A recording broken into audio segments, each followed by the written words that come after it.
ओम नमो भगवते वासुदेवाय। 18वां अध्याय। वामन भगवान का प्रकट होकर राजा बलि की यज्ञशाला में पधारना। श्री सुखदेव जी कहते हैं, परीक्षित, इस प्रकार जब ब्रह्मा जी ने भगवान की शक्ति और लीला की स्तुति की, तब जन्म मृत्यु रहित भगवान अदिति के सामने प्रकट हुए। भगवान के 4 भुजाएं थी, उनमें वे शंख, गदा, कमल और चक्र धारण किए हुए थे।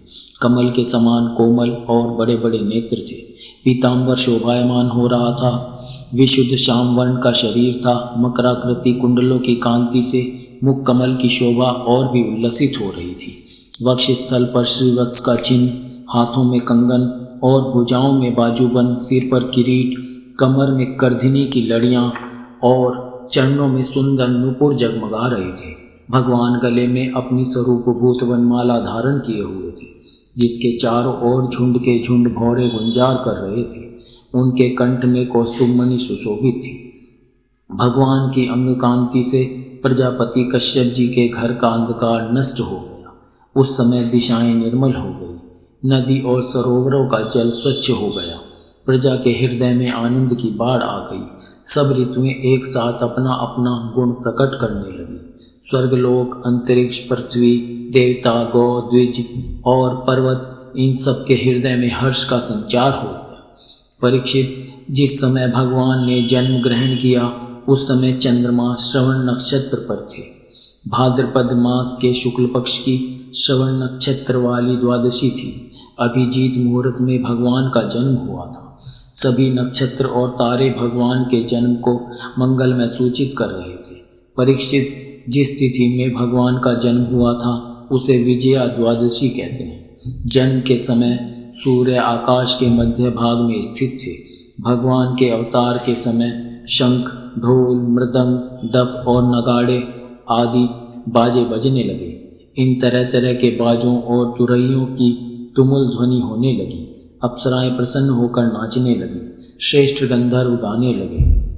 मुनि, देवता, मनु, पितर और अग्नि स्तुति करने लगे। सिद्ध, विद्याधर, किम पुरुष, किन्नर, चारण, यक्ष, राक्षस, पक्षी, मुख्य नागगण और देवताओं के अनुचर नाचने गाने एवं भूरी भूरी प्रशंसा करने लगे।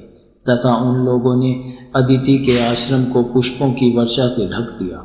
जब अदिति ने अपने गर्भ से प्रकट हुए परम पुरुष परमात्मा को देखा, तो वह अत्यंत आश्चर्यचकित और परमानंदित हो गई। प्रजापति कश्यप जी भी भगवान को अपनी योगमाया से शरीर धारण किए हुए देख विस्मित हो गए और कहने लगे, जय हो, जय हो। परीक्षित, भगवान स्वयं अव्यक्त एवं चित स्वरूप है। उन्होंने जो परम कांतिमय आभूषण एवं आयुधों से युक्त वह शरीर ग्रहण किया था, उसी शरीर से कश्यप और अदिति के देखते देखते वामन ब्रह्मचारी का रूप धारण कर लिया। ठीक वैसे ही जैसे नट अपना वेश बदल ले, क्यों न हो। भगवान की लीला तो अद्भुत है ही। भगवान को वामन ब्रह्मचारी के रूप में देखकर महर्षियों को बड़ा आनंद हुआ। उन लोगों ने कश्यप प्रजापति को आगे करके उनके जात कर्म आदि संस्कार करवाए। जब उनका उपनयन संस्कार होने लगा, तब गायत्री के अधिष्ठात्र देवता स्वयं सविता ने उन्हें गायत्री का उपदेश दिया। देवगुरु बृहस्पति जी ने यज्ञोपवीत और कश्यप ने मेखला दी। पृथ्वी ने कृष्णमृग चर्म, वन के स्वामी चंद्रमा ने दंड, माता अदिति ने कौपीन और कटिवस्त्र एवं आकाश के अभिमानी देवता ने वामन वेशधारी भगवान को छत्र दिया। परीक्षित, अविनाशी प्रभु को ब्रह्मा जी ने कमंडलू, सप्तऋषियों ने कुश और सरस्वती ने रुद्राक्ष की माला समर्पित की।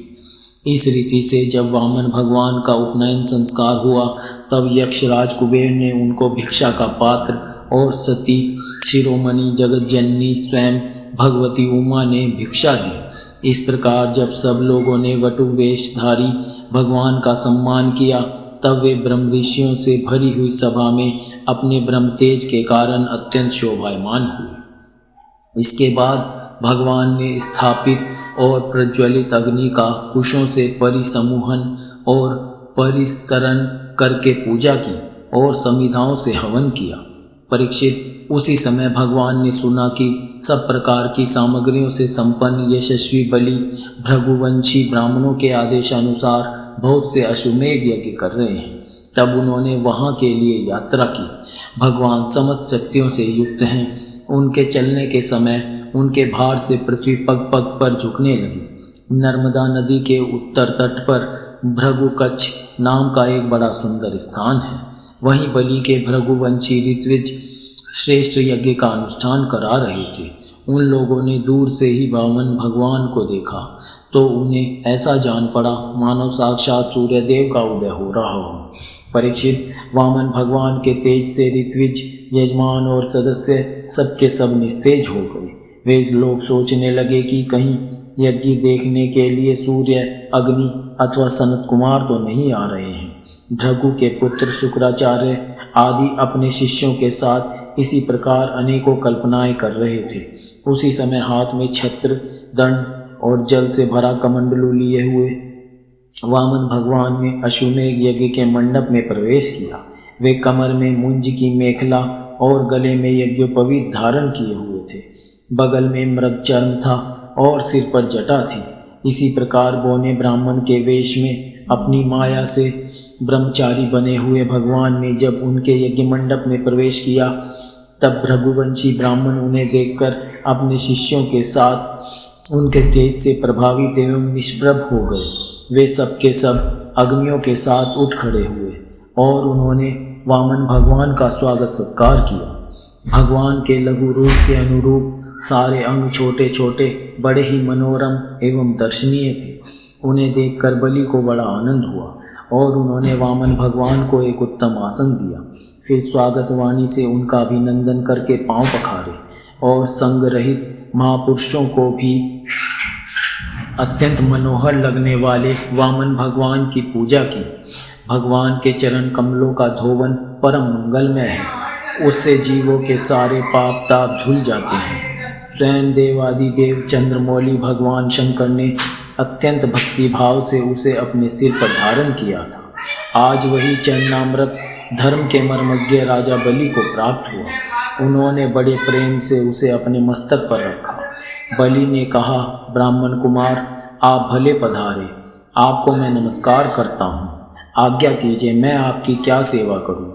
आर्य, ऐसा जान पड़ता है कि बड़े बड़े ब्रह्म ऋषियों की तपस्या ही स्वयं मूर्तिमान होकर मेरे सामने आई है। आज आप मेरे घर पधारे, इससे मेरे पितर तृप्त हो गए। आज मेरा वंश पवित्र हो गया। आज मेरा यह यज्ञ सफल हो गया।